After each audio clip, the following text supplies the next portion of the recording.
it's not about the underdog so much. I think we're all an underdog. I think the top CEO on the planet Earth still has that doubt. Yeah. I don't give a fuck where you're from. Kobe Bryant, Michael Jordan, the best on the planet.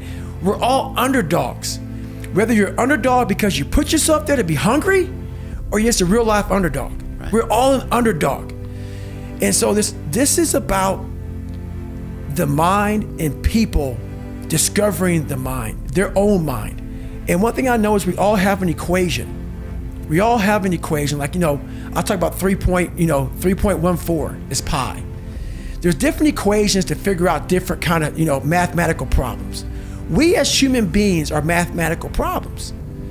I cannot give you a book for every fucking body in this world. That's why my book, even though it's one book, is tailored to the individual. It's not like you do these 5 steps, you're good. No. I'm helping you figure out your fucking equation. Because it's different. My equation is different from your equation. Yeah. What's gonna make you tick? What's gonna make you go the distance? What's gonna make you go to that spot in hell and say, I love this spot. It's okay. That's what this book does. It helps you figure out your 3.14. Helps you figure out your fucking mathematical equation and say, oh, because once you figure out the equation in any math problem, you no longer fail, man. You got it figured out. So my self-esteem, even though I was building it up and I lost weight and stuff like that, I'm now around the most uncommon of uncommon people. And I'm like, my God, I'm here. Do I belong here? Do I belong? Do I belong here? So your mind has a good way of taking the path of least resistance. Whenever friction happens, friction causes growth. Whenever friction happens, that's why a lot of us don't have any growth, because when friction happens, we go the opposite direction. So in my mind, when friction happened, my mind said, oh, hey, man, let's get out of here. Yeah. You're not real. Right. You've lied your whole life. You come from this, you can barely read. Right. Those things, so whenever times got hard, my mind said, you're not good enough. Right. Let's go. Right. So my mind wasn't, my eyes, my mind weren't connecting. Right. So how you combat that is this. I call it the cookie jar. You have to remind yourself. We all have a story. All of us have gone through very hard times. But when we're in a hard time, our mind has a way of forgetting what all we've overcome. I have a way of taking 1 second when I want to quit and saying, okay, you endured this. So I look at my life and how I came up as the ultimate training ground. Versus most people look at it as why? Woe is me. God, why? Right, exactly. Why? I had to flip this upside down and say, hang on a second. God was training me to be one of the baddest men on the planet Earth. Absolutely right. That's how this was my journey.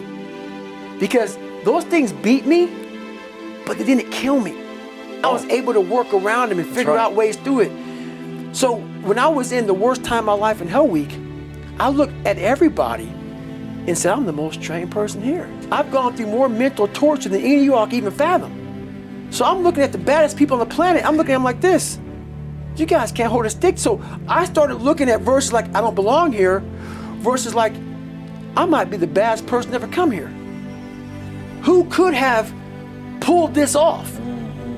Who could have been given a sewer to live in their mind and say, okay, at birth, I'm gonna put you in the worst place on the planet Earth, and let me see if you can go to the top of the mountain with nothing.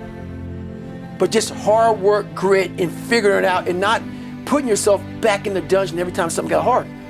So that's what became my daily voice was, you really are the baddest person on the planet. And after a period of time, you start to believe that. And so that's what happened to the first Hell Week, the second Hell Week, the third. Hell Week, that became my new norm. So what most people fear, I can never go through one. I don't want to go through two. Even SEALs will tell you that. That Navy, so I did 18 months in Navy SEAL training.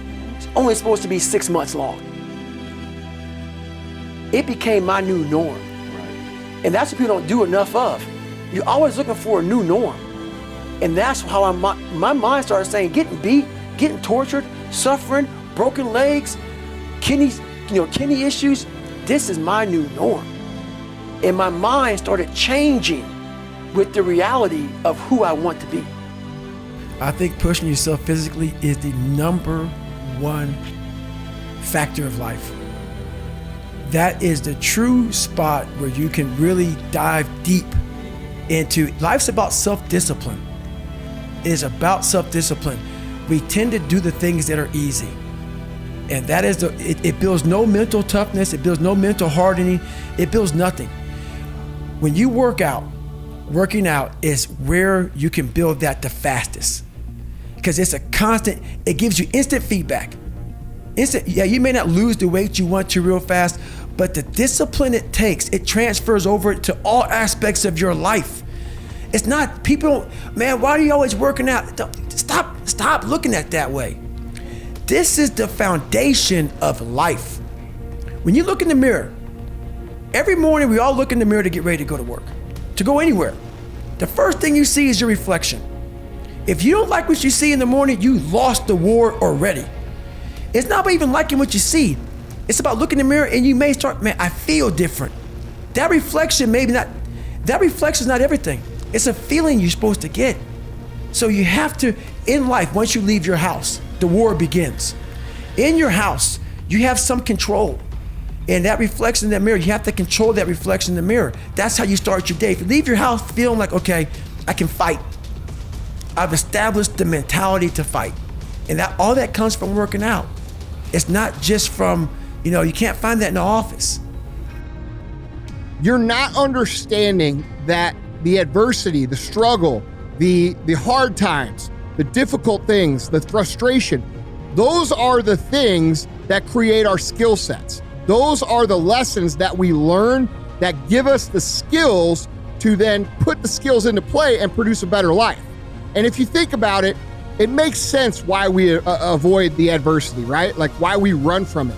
Our whole lives are all, taught around convenience, quick, easy, fast fix. Every piece of marketing that we see out there is about results now. And the truth of the matter is life just doesn't work that way, guys. It's not a realistic way of thinking. There's not one thing that's great in your life that you got without having to push through something, all right? Name me one thing, like one thing that you're super proud of, that you're super enthusiastic about, that you are super prideful about, that you didn't have to fucking earn, all right? And then off of that, all different kinds of qualities come into play. I talk about earning the things like grit, fortitude, self-esteem, confidence, the ability to endure. You have to earn these things, okay? We live in a world right now, like we've talked about on the past shows recently, that celebrates victimhood. It's a competition now about who has the biggest challenges, not who's overcome the biggest challenges. And I'm going to tell you right now, the world is going to reward people who overcome the challenges. You might get some claps. You might get some, oh man, that's so hard. You might get some of that shit, but it's not going to change your life. Okay? It's instant gratification shit. You are putting out information to then get instant gratification attention, which doesn't really serve you long term. So guys, understand that doing the opposite of what most people do is what's going to lead to most success in your life in general terms. So when you see everybody else working to make their life easier, more convenient, less frustrating, basically looking to cut all the hard things out of their life, look at the rest of their life. What is it? It's generally a shit show, okay? So that should be an indication to you that maybe you need to look at life a little bit different.